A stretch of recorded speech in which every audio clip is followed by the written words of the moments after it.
ကြောင်လေးတွေကတင်းနောက်ကိုလိုက်နေတာမှာအကြောင်းအရာတော်တော်များပါတယ်။အဓိကများတာတွေသတိထားမိခြင်းကြောင်တွေကတဘာဝအားဖြင့်စူးစမ်းလေ့လာခြင်းနဲ့တရဝါတွေဖြစ်တာကြောင့်လူသွားရာနောက်ကလိုက်နေရတတ်ပါတယ်။မိဘကြောင်ကပျောက်သွားတဲ့ကြောင်ကလေးတွေအတွက်လူတွေကိုမိသားစုလိုမျိုးခံစားပြီးလိုက်နေရတတ်ပါတယ်။အချစ်တော်ပြုလို့မှုကြောင်တော်တော်များများဟာသူတို့မကြိုက်တဲ့သူကိုလိုက်နေရတဲ့ခြင်းမရှိပါ။တင့်ကိုအရန်ချစ်တဲ့ကြောင်လေးဖြစ်ရင်တင်မဲ့သွားနောက်ကိုလိုက်နေတတ်ပါတယ်။တခါတလေတင့်ခန္ဓာကိုယ်ကိုအနားကနေတိုက်နေတာမျိုး head bump လုပ်တာတွေကိုလည်းတွေ့ရနိုင်ပါတယ်။အစာတောင်းခြင်းကြောင်တွေမှာအစာစားခြင်းတဲ့အခါတိတ်တဆိတ်မနေရနိုင်ဘူး။အစာအသောက်ပြုစုတဲ့သူကိုတိပြီးနောက်လိုက်တာတွေရှိနိုင်ပါတယ်။တခါတရံမှာမစားခြင်းဘူးတင့်ကိုဆွဲမြဲလိုက်မဲ့အစားစပုတ်ကမ်းဘက်ကိုသွားပြီးခြေနှစ်ချောင်းထိုးလန်းနိုင်ပါတယ်။တင့်အနားမှာကြည်နူးမှုကြောင်တော်တော်များများကသူတို့အတိမတ်ပြုတဲ့အရင်းနှီးဆုံးသူနဲ့နေနိုင်ဖို့လိုချင်တတ်ကြပါတယ်။တင်းရဲ့အနံ့ smell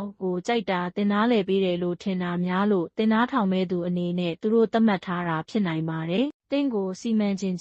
ကြောင်တွေကနေမြေစိုးမိုးတဲ့တတဝါများဖြစ်တာကြောင့်တင်မဲ့သွားသူတို့နယ်မြေအတွင်းမှာရှိမလားစစ်ဆေးခြင်းတက်ပါတယ်။တချို့ကြောင်တွေကတင်နားမှာလိုက်နေရင်ပြင်းနေခြင်းကြောင်တော်တော်များများကနေ့စဉ်ထက်တလဲဖြစ်နေတဲ့အရာတွေကိုမုန်းတက်ကြပါတယ်။တင်းနောက်လိုက်ရတာကသူတို့အတွက်ကစားခြင်းတစ်မျိုးဖြစ်နိုင်ပါတယ်။တချို့ကြောင်တွေကသူတို့အကြိုက်ဆုံးကစားစရာကတင်းချေများဖြစ်နိုင်ပါတယ်။ခံစားမှုတော်တော်များများတင်းနောက်ကိုနေရာတော်တော်များများမှာလိုက်ခဲ့ပြီဆိုရင်ဒါအလေးထား habit ဖြစ်သွားနိုင်ပါတယ်။အချို့ကတကယ်လိုက်ချင်လို့မဟုတ်ပဲတင်းနောက်လိုက်ဖို့မဖြစ်မနေလိုက်ရတတ်ပါတယ်။တင်မာလို့တင်လဲကြောင်လေးနောက်ကလာရင်တင့်ကိုချစ်တဲ့တက်သေးတစ်ခုဖြစ်နိုင်တဲ့အတွက်သူ့ကိုအချစ်တွေနဲ့ပြန်ပေးလိုက်ပါပြင်းရင်ကစားစရာပေးပါအစာစားခြင်းရင်အစာပေးပါမလိုချင်ဘူးဆိုရင်သူ့ကိုနားလည်မှုနဲ့ဖြေရှင်းပါဘောင်းဖြစ်နေတာမျိုးဆိုရင်သူ့ကိုတေချာစောင့်ကြည့်ပြီးအပူဖောင်စာ calming spray သုံးတာမျိုးလုပ်နိုင်ပါတယ်